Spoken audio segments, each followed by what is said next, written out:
assistant manager in Hyundai for the last 2.5 years. Swimming is one of his passions. About the theme, he says that it's okay to have perspective, but one should also have the courage to share the perspective. So that is his take on the theme of the day. Before I call on the speaker to the stage, may I call upon Toastmaster V.N. Subramanian to read out the objectives for the speaker. Mr. Toastmaster, fellow Toastmasters and guests, objectives of both project. Select the right words and sentence structure to communicate your ideas clearly, accurately, and vividly. Use rhetorical devices to enhance and emphasize ideas. Eliminate jargon and unnecessary words. Use correct grammar. Time 5 to 7 minutes. Thank you. Thank you. Potential unravel. Toastmaster Lokesh Chandar.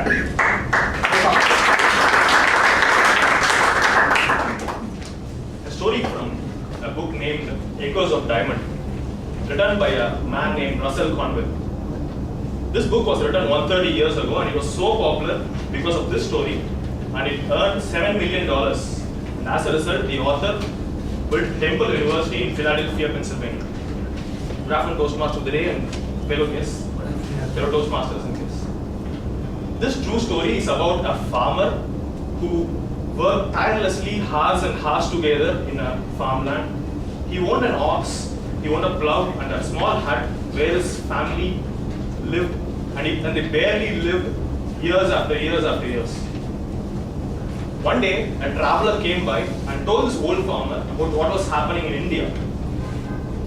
The traveler said there were diamond mines that have been found in India, and there were streams where men were picking diamonds, and they were moving from poverty to prosperity in moments.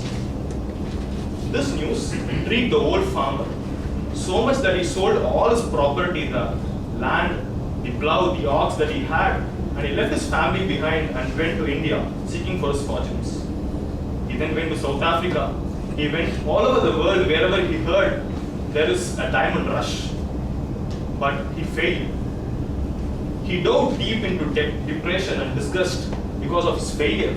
And since he couldn't bear it, he dived in deep into a river and he ended his life sadly. Meanwhile, the farmer who bought his farmland started plowing in the same field with the same ox and same plow that he used, and he even stayed in the same home. And one day when he was plowing the field, he found a stone unusually glowing like a rainbow being imprisoned in it, and he took the stone and he placed over his mantle in his fireplace. The local priest came one day hearing that a new farmer has moved in. When he was speaking with the farmer, he stopped in mid-sentence when his eyes fell on the rock. He asked the farmer about where he took that stone from. And that's when the farmer replied, out in the field. The priest was astonished. He said, I was a jeweler before I became a priest, and I know for certain that it is a diamond. Then the priest and the farmer rushed towards the field and started digging everywhere. And astonishingly, they found acres and acres of diamond. The world's largest diamond mine, called the De Beer diamond mine, was found when a man who had everything under his feet left and went around the world chasing a mirage when he had everything under his feet. I find human life to be very similar to this. The inherent potential in us can make us do anything and everything that we can, but just like how the farmer went behind the world, we have a lot of belief on others than on ourselves, just wasting a lot of time in fulfilling the expectations of others and fearing what their opinion would be for every action of us. I went through a similar phase in my life when I excelled in my studies and extracurriculars in my schooling, mostly to impress the people and to get a good opinion about myself. Doing things for others didn't really make me realize what my true potential or true desire was. The turning point, however, was in my 12th grade when I had put a lot of pressure, which was self-inflicted, in order to become a school topper, which I thought I must fulfill when my teachers and my fellow friends were expecting me to do.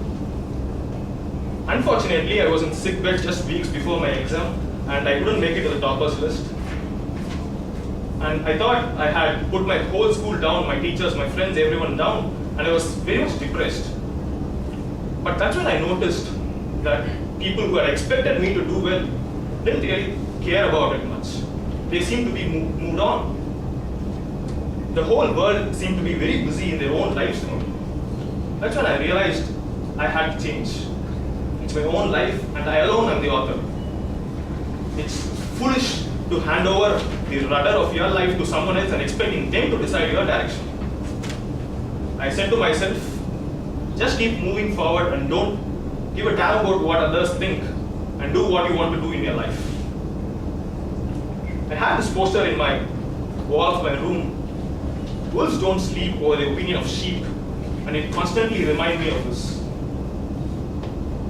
When I lived a changed life, I felt liberated.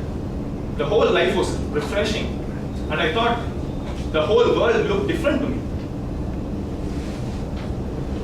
And I can proudly say from that moment I have tried to live up to my potential each day. Friends, if something is stopping you from living up to your full potential, try to delete it now. Because life is short, and live it to the fullest. Thank you. Thank you. What a fantabulous speech filled with so much of rhetorical devices. Thank you so much. Now let's move on to the table topic session. Today our table topic session would be handled by Mr. Arjun. He is a third year engineering graduate from IIT Madras.